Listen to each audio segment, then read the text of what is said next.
ধন্যবাদ জানাচ্ছি যে দিনের শেষ পর্যায়ে একটা সাংবাদিক সম্মেলন আমি ডেকেছি, আপনারা এসছেন, থ্যাংক ইউ সো মাচ। গত কাল থেকে বা তার আগের দিন থেকে এই সময় পর্যন্ত সোশ্যাল মিডিয়াতে একটা খবর বেরিয়েছে এবং এত সংখ্যায় সাংবাদিক বা সাংবাদিকতার কাজে যুক্ত লোকের সংখ্যা বেশি হয়েছে আমাদের রাজ্যে, যারা লাইসেন্স প্রাপ্ত বা সরকারি স্বীকৃতি প্রাপ্ত সাংবাদিকরা তো আছেনই। আপনারা ছাড়াও যাদের কোনো স্বীকৃতি নেই তারাও কিন্তু সাংবাদিকতা করছে এবং যে যেখানটায় পারে যা তা খবর নেতা মন্ত্রী এমএলএ এক্স এমএলএ দের বিরুদ্ধে যে যার পারে লিখছে। আমি ভাবলাম যে যারা সত্যিকারের সাংবাদিকতা করে তাদেরকে নিয়ে একটা প্রেস মিট করা উচিত। And thank you so much. ব্যাপারটা কিছুই না, Tripura tribal youth federation TYF তাদের নাম দিয়ে একটা ওয়েব পেজ থেকে একটা সংবাদ বেরিয়েছে যে বিরোধী দলনেতা অনিমেষ দেববর্মা আগরতলায় জমি ক্রয় করেছে। এই যে সংবাদটা বেরোনোর জন্য 2006 থেকে আজকে 2023 প্রায় 17 বছর লেগেছে। আমি খুব খুশি যে মানুষ জানতে পেরেছে যে 2006 সালে যে জমিটা আমি কিনেছি 1 লক্ষ টাকা দামে 5 ঘন্টা, নন্দননগরে মানুষ সেদিন জায়গা কিনত না এবং একদল যারা জমি বিক্রি করতো তারা এসে আমাকে এমএলএ হোস্টেলে বলেছে যে দাদা, আপনি একজন এমএলএ হয়েছেন, আপনার ভবিষ্যৎ আছে, আপনার পরিবারের ভবিষ্যৎ আছে, আগরতলা একটা বাড়ি করুন এবং খুব চিপ রেটে জায়গাটা আপনাকে আমরা দিচ্ছি, কেউ কিনতে চাইছে না। যদি আপনার নামটা থাকে অন্যরাও সেখানে সাহস করবে জমি কেনার জন্য। বাস্তব যে প্লটটা তখন আমি গিয়ে দেখেছি আনারসের বাগান ছিল এবং 5 লক্ষ টাকায় এক কানির জমির দাম, তারপর মানুষ কিনতে চাইছে না এবং 1 লক্ষ টাকায় আমাকে 5 ঘন্টা জমি দিয়েছে, বলেছে যে আপনাকে 1020 টাকা কম দিয়ে এই জায়গাটা দিচ্ছি। আমার কোনো ইন্টারেস্টই ছিল না। 2005 সালে আগস্ট মাসে, সেই দিন আমি চেক করলাম অ্যাসেম্বলিতে, কারণ সেই কালে যে 5 লক্ষ টাকার লোনটা নিয়েছি এই লোনটা এখনো আমি রিকভারি দিচ্ছি। তো সেই দিন আমি ডিডিও সাহেবকে জিজ্ঞেস করলাম যে আমার আর কত টাকা বাকি। 5 লক্ষ টাকা ঋণ নিয়েছি 2005 সালের আগস্ট মাসে এবং আরো 78,000 টাকা আমাকে পরিশোধ করতে হবে। It is too long time. ওই টাকা যখন হাতে ছিল, এরাও যখন এসছে যারা জমি বিক্রি করেছে, আমি 1 লক্ষ টাকায় সেই জমিটা কিনেছি এবং পর্চাটা আমি নিয়েছি সামটাইম মেবি 2019 বা 2020 করোনার পরে আমি সেটেলমেন্ট অফিসে গিয়ে, ডিসির অফিসে গিয়ে পর্চাটা আমি নিয়েছি এবং আমার পাশাপাশি প্রাক্তন আইএস অফিসার অভিনয় হালাম, পুরন রিয়ান, সেন্ট পল স্কুলের প্রাক্তন প্রিন্সিপাল, অনেকেই সেখানে জমি কিনেছে এবং আমিও কিনেছি। হুট করে আজকে এটাকে দেওয়া হলো যে অনিমেষ বাবু আগরতলায় ইদানিংকালে জমি ক্রয় করে। তাদের উদ্দেশ্যটা কিন্তু দুইটা। প্রথম উদ্দেশ্যটা হচ্ছে এডিসিতে ক্ষমতায় আসার পর বা হাতে মাল কামাই করে উনি কি করে আগরতলায় জায়গাটা কিনেছেন। I am answering that. এটা বা হাতের পয়সা না, এটা লোনের পয়সা। ডান হাতেরও পয়সা না, এটা ঋণ নেওয়ার পয়সা। আমি আজকেও পরিশোধ করছি। আমি গত বিধানসভা নির্বাচনে আমার যে এফিডেভিটটা করলাম, সেই এফিডেভিটের 10 নম্বর এবং 11 নম্বর পাতায় ভারতের ইলেকশন কমিশনের কাছে দেওয়া আছে যে আমি কোন মাসে কত তারিখে এই জায়গাগুলো কিনেছি। আমার নামে মাত্র 2টা জায়গা আছে, একটা হচ্ছে নন্দননগরে 5 ঘন্টার জায়গা, আর একটা হচ্ছে খোয়াই মহকুমার পূর্ব রামচন্দ্র ঘাটে, সেখানে 4.25 ঘন্টার মতো জায়গা আছে। 20,000 টাকায় কিনেছি এবং একই সময় 2006 সালেই কিনেছি। আজকে এইটাকে এরা দেখিয়ে বলছে যে গ্রেটার তিপ্রাল্যান্ডের দাবিদার, গ্রেটার তিপ্রাল্যান্ডে ওনার কোনো বিশ্বাস নেই, উনি আগরতলাতে জমি ক্রয় করেছেন 2006 সালে। আপনারা সবাই জানেন সেইকালে গ্রেটার তিপ্রাল্যান্ড বা তিপ্রাল্যান্ড দাবির কোনো উচ্চারণ কেউই করেনি, তখনই আমি কিনেছি। আর একটা যুক্তি হলো, যারা এইগুলো বলছে টিওয়াইএফ নাম দিয়ে, টিওয়াইএফ এর একটা পেজ আছে, আমার কাছে আছে তাদের সোর্স, ওরা লিখছে দেখুন মানে তিপ্রাসাদের উপজাতিদের, এরা তো উপজাতি বলে, তো এদের জাতি কে? এদের জাতি হচ্ছে তিপ্রা আমরা, আর আমাদের চেয়ে যারা ছোট মনের এরা হচ্ছে উপজাতি। তিপ্রা হচ্ছে মেইন জাতি, বড় মনের। রাজা মহারাজারাও এখানে থাকেন, মহারাজ প্রদ্যুৎ মাণিক্য আমাদের দলের চেয়ারম্যান, উনি হচ্ছে তিপ্রা জাতি। আর তিপ্রাদের ছোট একটু মানে কি বলবো এটাকে, যাদের মানসিকতা ভালো না, এরা হচ্ছে উপজাতি। উপজাতিদের একটা ফেডারেশন আছে, যে এখানে তিপ্রারা যে ধ্বংস হয়ে গেছে এটাতে বলবে না, মানুষ খেতে পাচ্ছে না এটার কথা বলবে না।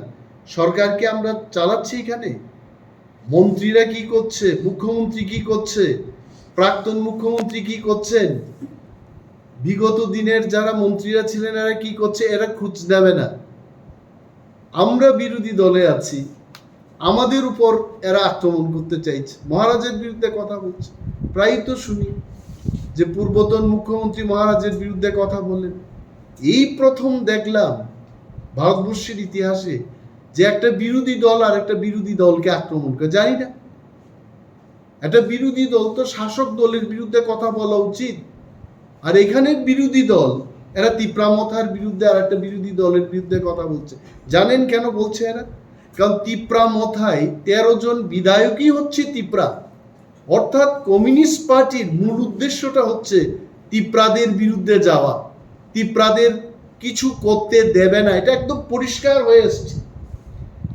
বিরোধী দলের উদ্দেশ্য যদি শাসক দলকে আক্রমণ করা হয়, জনস্বার্থ কিন্তু সংরক্ষিত হবে, সুরক্ষিত হবে। কিন্তু এদের উদ্দেশ্যটা হচ্ছে তিপ্রামথাকে আক্রমণ করা। কেন? কারণ তিপ্রামথা এখন 13 জন এমএলএ হচ্ছে তিপ্রাসা, তো তিপ্রাসারা যেন কিছু করতে না পারে, এটা হচ্ছে টিওয়াইএফ বা তার প্যারেন্ট পার্টির মূল উদ্দেশ্য। এটা মানুষ বুঝে যাবে। এটা বলছি যে গ্রেটার তিপ্রাল্যান্ডের দাবি করা মানেই বাঙালির বিরুদ্ধে না, গ্রেটার তিপ্রাল্যান্ডের দাবি করা মানে আগরতলার বিরুদ্ধে না।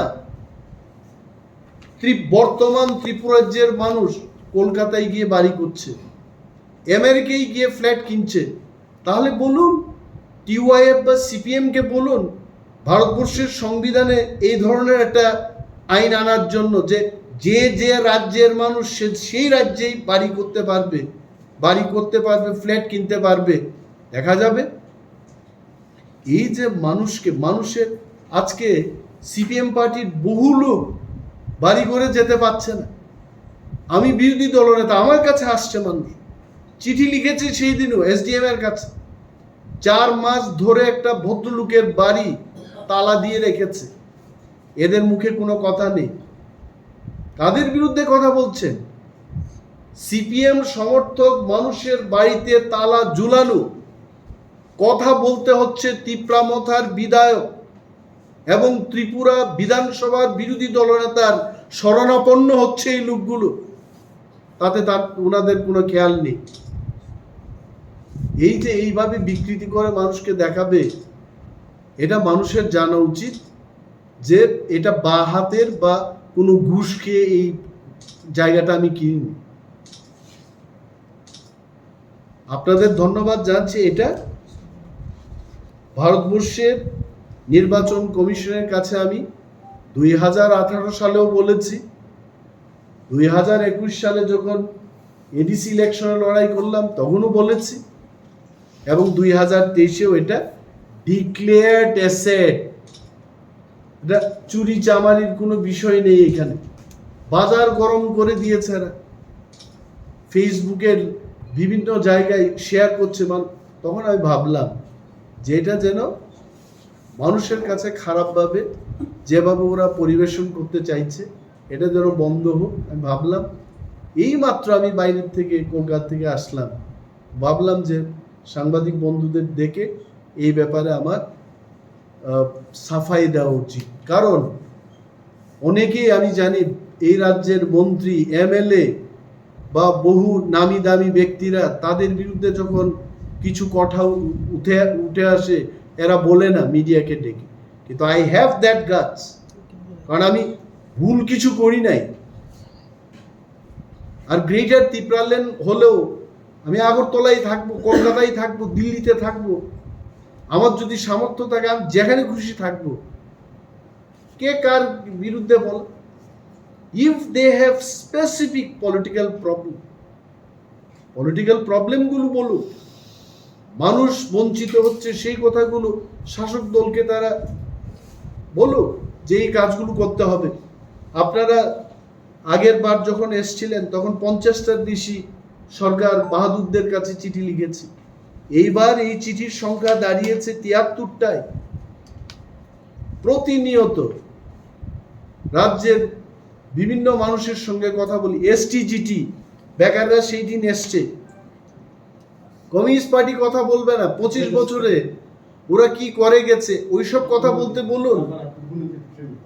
মানুষ বলছে যে 5 বছরের বিজেপি তাদের ভাষায় যা করেছে এটা হচ্ছে এটা গায়ে ক্ষত, আর 25 বছরের সিপিএম যেটা করে গেছে এটা ক্যান্সার, এটা মানুষ ভুলবে না। এসটিজিটি বেকারদের অনেকেই বলছে এসে যে আমরা চাকরি পাচ্ছি না। সরকারকে চিঠি লিখেছি, বিধানসভায় প্রশ্ন দিয়েছি, এই পর্যন্ত প্রায় 250টার মতো চিঠি শুধু আমার টেবিল থেকে গেছে। আর আমাদের ত্রিপুরামথার বিধায়করা একের পর এক সরকারের বিভিন্ন দপ্তরে প্রশ্ন দিয়েছে। কাদের সাথে? রাজ্যের মানুষের সাথে। মানুষ যখন বঞ্চিত হচ্ছে তখন বিরোধী দল হিসাবে আমাদের যে কর্তব্য আমরা সেটা করছি। আপনারা জানবেন যে 5034টা পোস্ট খালি আছে এসটিজিটি, সরকার চাকরি নিচ্ছে না। 230 জনের একটা নোটিফিকেশন করেছে, তাতেও কায়দা করে এসটিদের বেশি সংখ্যা দেখিয়ে ইউআর এবং এসসি ক্যাটাগরির লোককে কম করে দেখিয়ে আজকে ভেজালটা লাগিয়ে দিয়েছে। হাইকোর্টের দ্বারস্থ হয়েছে অনেকে, হবে। এখন বক্তব্য হচ্ছে এই যে এসটিকে বাদ দিতে গেলে এখন বলবে অনিমেষ দেববর্মা প্রেস কনফারেন্স করার পর এসটিরা বঞ্চিত হয়েছে। আমার প্রেস কনফারেন্সে আমি বলছি না যে এসটিদের 172 জন যাকে দেখানো হয়েছে তাদের একটার যেন বাদ না যায়। All of them should get job. 5034টা পোস্ট খালি আছে, সবাইকে দিন, রোস্টার মেনেই দিন। কেন দেওয়া হচ্ছে না? কখনো 100 জনের নোটিশ বেরিয়ে এসছে, কখনো 230 জনের নোটিশ বেরিয়ে এসছে। 10,323 জন মানুষের চাকরি যাওয়ার পর অনেক স্কুল খালি হয়ে গেছে। বিদ্যাজ্যোতি স্কুল সম্পর্কে আজকে বামপন্থীদের কোনো কথা নেই। বলুন আপনারা, বিদ্যাজ্যোতিতে কেন ফ্রি স্কুল হবে না? কেন ফ্রি ক্লাস হবে না? কেন ফ্রিতে পড়াশোনা হবে না? সেই ব্যাপারে প্রশ্ন দিয়েছি, চিঠি লিখছি। কমিউনিস্টরা চায় আসলে 16 থেকে 11তে নেমেছে, এইভাবে যদি ওনারা কাজ করতে থাকেন এটা কোনো যে কোনো বিষয়, আমি বলছি আমি যদি করাপশন করি, হ্যাঁ আমার বিরুদ্ধে সিপিএম পার্টির না, ভারতের সমস্ত নাগরিকের আমার বিরুদ্ধে কথা বলার অধিকার আছে। কিন্তু যেখানে করাপশন হলো না, কিছুই হলো না, এইটাকে নিয়ে 2006 সালে ওনারাই তো সরকারে ছিলেন, তো একজন বিরোধী বিধায়ক যার বেতন ছিল 6,000 টাকা, লোন নিয়ে একটা জমি ক্রয় করলাম, আর এটাকে বলা হচ্ছে যে উনি এটা কিনেছেন, আর তিপ্রাল্যান্ডের দাবিদার কেন আগরতলায় জমি কিনছে না? আরো কিনবো যদি আমার কাছে সামর্থ্য থাকে। অভয়নগর, বনমালীপুর, মেলার মাঠ, সিপিএম পার্টির অফিসে আনাচে টাকা নেই বলে কিনছি না, কেন কিনবো না? কোথায় বাধা ধরা আছে? তো গ্রেটার তিপ্রাল্যান্ডের দাবি থেকে আমরা সরে যাচ্ছি। গ্রেটার তিপ্রাল্যান্ডের জন্য আন্দোলন হবে। আমাদের প্লেনারি সেশন হচ্ছে, সেখানে দলীয় রণনীতি হবে। এলু পাতারি আমরা বামেদের মতো মিথ্যা কথা বলে মানুষকে প্ররোচনা করব না। আমাদের নির্দিষ্ট লক্ষ্য রয়েছে। আমাদের লক্ষ্যে এই রাজ্যের তিপ্রাসা ছাড়া অন্যরা যারা বসবাস করছেন এদেরও যেন ক্ষতি না হয়, এই বিষয়টা মাথায় রেখেই আমরা আমাদের আন্দোলনের কর্মসূচি নেব। আরো বলছি, অনেকে বলছে তিপ্রামতা দুর্বল হয়ে গেছে, কিছু বলছে না। আমরা যখন আন্দোলন করবো এই লোকেরাই বলবে, রাস্তা যখন অবরোধ হবে, ওষুধপত্র যখন আসবে না আগরতলায়, নিত্য প্রয়োজনীয় সামগ্রী যখন আগরতলায় আসবে না, তখন এখানকার মানুষ, সেই অংশের মানুষ বলবে যে তিপ্রামতা এইগুলো কি করছে। we see that সাধারণ মানুষের যেন ক্ষতি না হয়। কেন্দ্রীয় সরকারের সাথে আলোচনা চলছে, আলোচনায় যদি সুফল কিছু বেরিয়ে আসে, আন্দোলনের কি দরকার আছে? আজ যদি কেন্দ্রীয় সরকার আমাদের দাবি দাবার উপর কোনো সুস্থ বিচার না করে, তবেই আন্দোলন হবে। We are very clear. এবং কিছুদিন আগেও একটা চ্যানেলে আমি বলেছি, দলের পক্ষ হয়ে বলেছি, as a leader of opposition বলেছি যে বৃহত্তর একটা আন্দোলন ত্রিপুরায় মহারাজ প্রদ্যুৎ বিক্রম মানিক্যের নেতৃত্বে এটা হতে চলেছে। আপনারা যেমন আস্থা বলে বিশাল জনসমাবেশ দেখেছেন তিপ্রামথার, এবং ইহকালে এই ধরনের আন্দোলন, গণতান্ত্রিক আন্দোলন ত্রিপুরার বুকে কেউ করে নাই, এবং আমরা এটা করব। মানুষ সাক্ষী থাকবে, রাজ্যের মানুষের যেন কল্যাণ হয় সেই দিকে আমরা ভাবছি, আমরা ভাবনা নিয়েই কাজ করছি। আর এই যে সংবাদটা বেরিয়েছে, এটা কিন্তু মানুষকে বিভ্রান্ত করা ছাড়া কিছুই না, এবং ধিক্কার জানাচ্ছি, নিন্দা জানাচ্ছি। আমি বলবো যে বামেদের 25 বছরে যারা মন্ত্রীরা ছিলেন, মিডিয়া বন্ধুরা আপনারা খবর নিন। আমি তো এখনো কিছু তাদের বিরুদ্ধে কোনো মাথায় আনিনি। তিপ্রামথা যেখানে চিন্তা করছে যে সমস্ত বিরোধী দল একসঙ্গে না আসার কারণে বিধানসভায় বিজেপি বন্ধুরা আজকে 39% নিয়ে সরকার করছে, এবং আগামী পার্লামেন্ট নির্বাচন, ধনপুর নির্বাচনে যদি সমস্ত বিরোধী শক্তি ঐক্যবদ্ধভাবে আমরা লড়াই করতে পারি, দি result will be something different. কিন্তু এই মুহূর্তে সিপিএম এর একটা শাখা সংগঠন থেকে এইভাবে একটা খবর অপপ্রচার করা, এটা কাদের সুবিধা করিয়ে দেবে আপনারা বলুন? যারা এতদিন বলছিল যে তিপ্রামথ আলাদা করে প্রার্থী দিয়ে বিজেপিকে সুবিধা করে দিয়েছে, আসলে সুবিধাটা কে করতে চাইছে? Why Manik Sarkar is talking about Maharaj Pradyut Vikram Manikko? Because he does not want বিরোধী ঐক্য, উনি চান না সেটা। আর আমি আরো বলবো, as a x chief minister, ওনাকে সম্মান দিয়ে বলছি, he does not deserve the quarter he stays. পূর্বতন মুখ্যমন্ত্রী মানিক বাবু এজ এ চিফ মিনিস্টার, প্রাক্তন মুখ্যমন্ত্রী, he deserves a quarter but not that ministerial quarter. ওইখানে উনি আছেন, তাহলে আমি কেন প্রশ্ন করব না? আপনার সাথে বিজেপিদের এমন কি তালমিল আছে, আপনি কি করে পেলেন এটা? If you don't have that sweet relation with the government, how you have managed this? আমি সরকারকেও প্রশ্ন করছি, এই type 6 ministerial quarter ex chief minister বা ex minister, they don't deserve.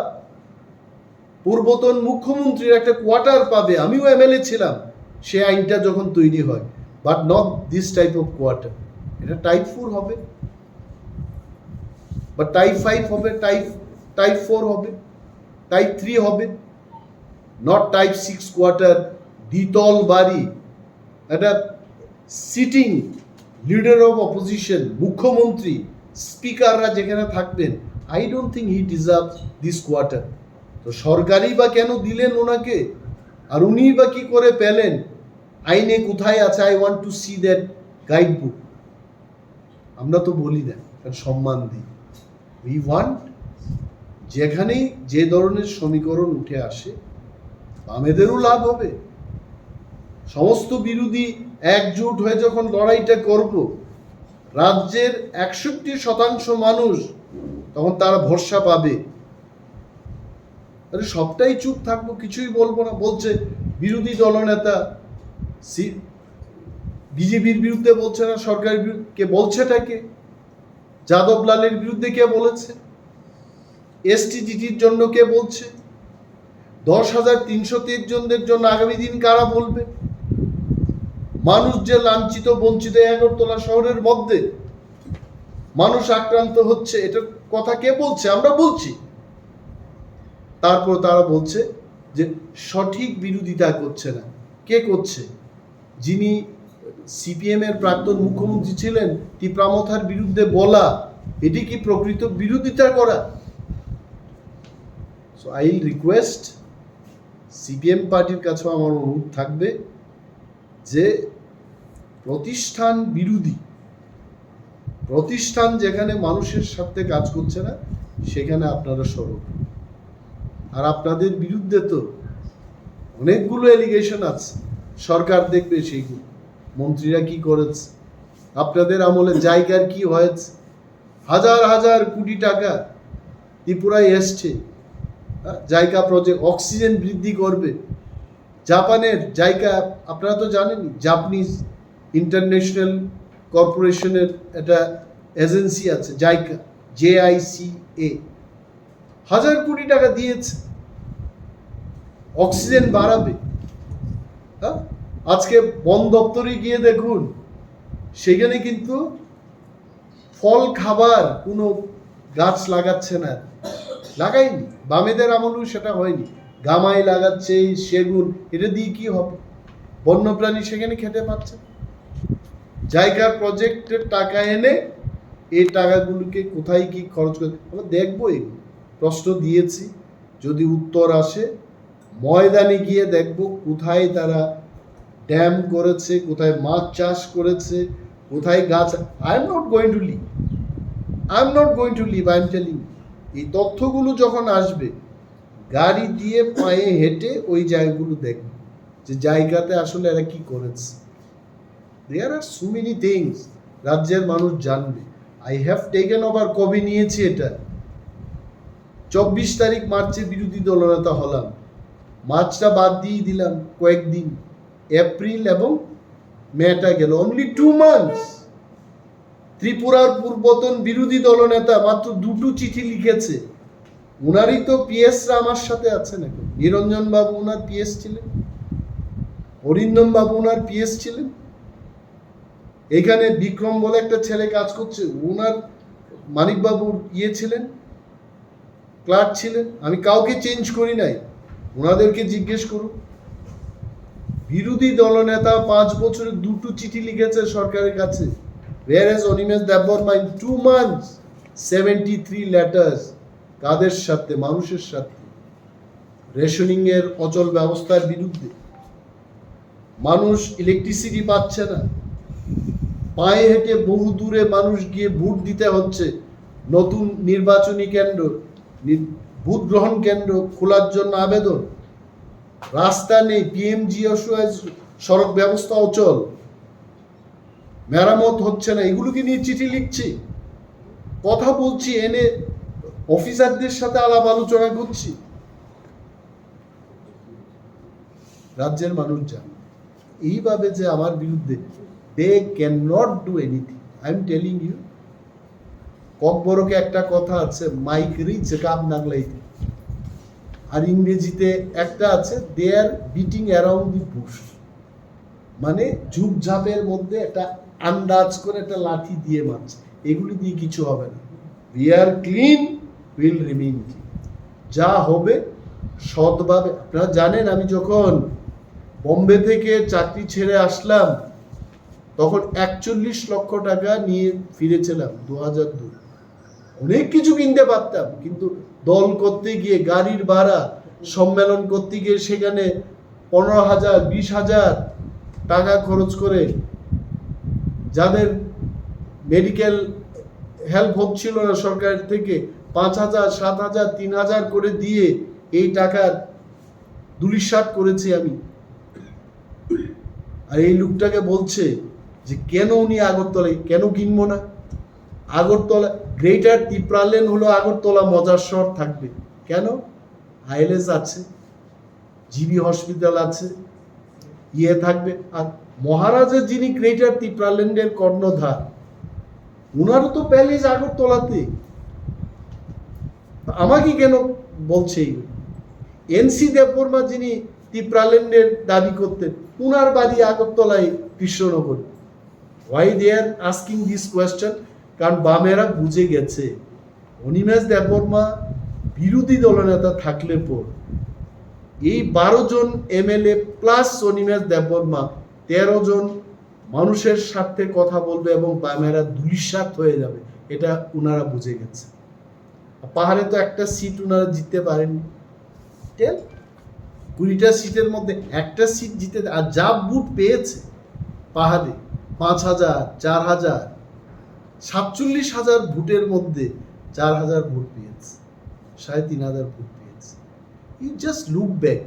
বামেরা মানুষের মানে আছে না, মানুষের পেছনে না লেগে ফিউচারকে দেখুন। কম্পিউটারের বিরোধিতা করেছেন ওনারা, আজকে বামেদের এমএলএরাও স্মার্টফোন নিয়ে ঘুরছে।